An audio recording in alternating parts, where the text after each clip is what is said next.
Olá, como vai você? Como que você está hoje? A gente continua lendo o Evangelho de João, no capítulo 6.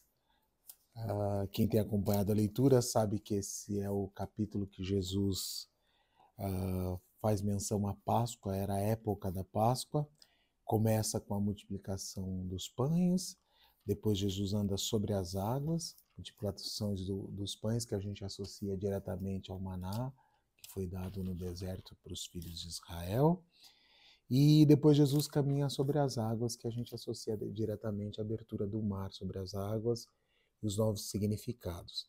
Por fim, chegamos ao capítulo 6, versículo 25. Então, as pessoas atravessam o mar atrás de Jesus, o procuram depois da multiplicação dos pães, e é isso que acontece. As pessoas dizem assim, quando encontraram Jesus do outro lado do mar, perguntaram a ele, Rabi, quando você chegou? Esse é o 25. Aí ele diz, essa foi a resposta de Jesus. Digo-lhes a verdade solene, vocês não estão me procurando por causa dos sinais que viram, mas porque comeram o tanto de pão que quiseram. Vocês não deveriam trabalhar pela comida perecível, mas pela comida que dura para a vida da era por vir de Deus. A comida que o Filho do Homem lhes dará, a pessoa em quem Deus Pai pôs a sua marca de aprovação. O que devemos fazer, perguntaram-lhe, para realizar as obras que Deus quer?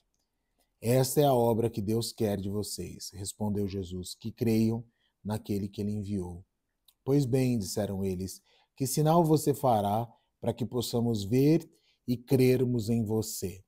Que obra você está fazendo? Nossos ancestrais comeram maná no deserto. Está escrito na Bíblia que ele lhes deu o pão do céu para comer. Digo-lhes a verdade solene, respondeu Jesus. Não foi Moisés quem lhe deu o pão do céu. Foi meu Pai quem lhes deu o verdadeiro pão do céu.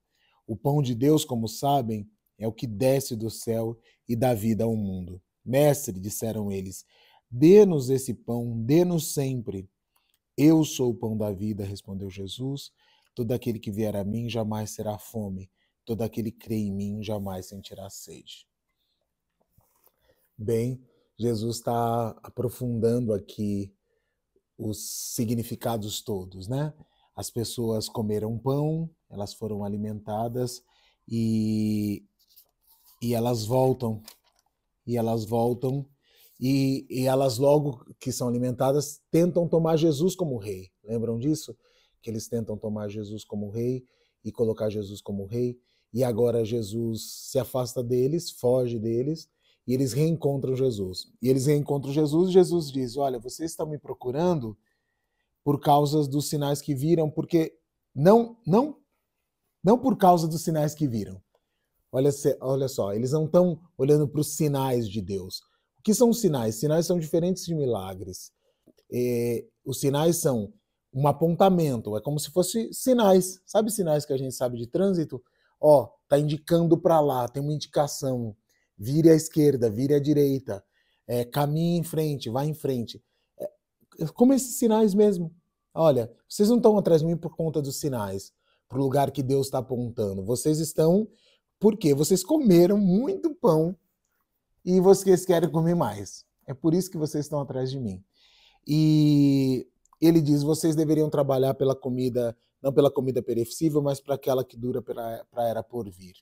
Ele diz que é essa ideia que Jesus responde na tentação, nem só de pão vive o homem. Não pode se encerrar nisso. Vocês não podem procurar alguém e dizer assim, puxa vida, essa pessoa vai nos dar pão e isso nos basta. Essa era a proposta romana de pão e circo. A ideia é, nos alimente essas pessoas. É assim que os impérios tratavam. Alimente essas pessoas e divirta essas pessoas, que elas estarão sempre satisfeitas. E Jesus está chegando dizendo, eu sou um rei, mas eu não sou um rei conforme o que vocês esperam. Porque tão logo Deus se apresenta, a gente quer colocar ele nesses lugares repetidos. E ele diz, vocês estão atrás de mim por conta da comida que perece. E eles dizem, eles não replicam Jesus. É isso mesmo, foi bom demais, aqueles pães, né? E aí eles perguntam, o que devemos fazer? Isso é uma pergunta de criança apressada, sabe? Não sei se você já esteve... você já deve ter vivido esses momentos que você está com crianças e elas querem as coisas. E aí você fala alguma coisa. Tá, então o que a gente faz? O que a gente faz? O que a gente faz? Sabe? O que devemos fazer para realizar as obras que Deus quer? Tá bom, a gente veio atrás do pão, e aí, o que a gente faz? E aí, ao invés de Jesus responder como no Êxodo, ou como no Êxodo, como Moisés, que diria, que dissesse para eles assim, esses são os mandamentos. Amará o Senhor seu Deus e destrinchar os mandamentos e trazer eles de volta para os mandamentos e fazer como os profetas faziam, vocês devem obedecer a Torá e os mandamentos. Eles perguntam, o que devemos fazer? O que Deus quer? Porque é sempre essa coisa. O que Deus quer? Aí a gente vai fazer um monte de atividade. Ah, não é para fazer isso. O que Deus quer? Geralmente é uma lista de nãos.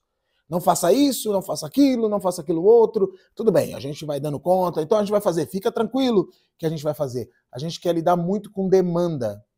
A gente quer lidar muito com demanda e eles querem lidar com isso. Midelo, o que Deus quer? Quais as obras que Deus quer? E aí ele diz, a obra que Deus quer é que vocês creiam naquele que ele enviou. É a conversão do coração a uma pessoa. Essa é a tarefa mais difícil, porque cumprir regras, cumprir mandamentos, a gente vai dando um jeito, se errar, pede perdão, faz penitência, mata um pombo, mata um animalzinho, faz penitências. A gente faz, no nosso tempo, orações, pede perdão, toma ceia de novo, volta de novo.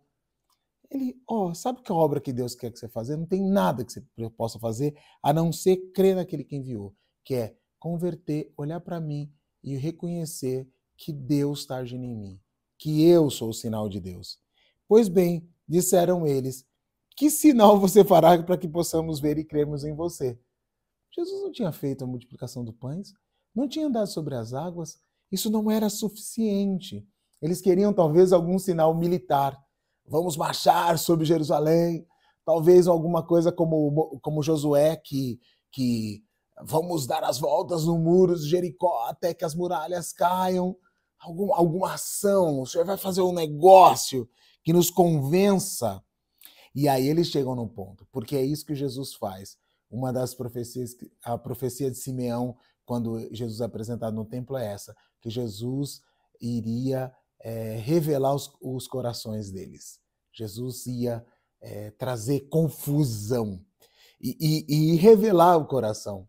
E Jesus, e eles por fim dizem a questão principal, nossos pais, nossos ancestrais comeram maná no deserto.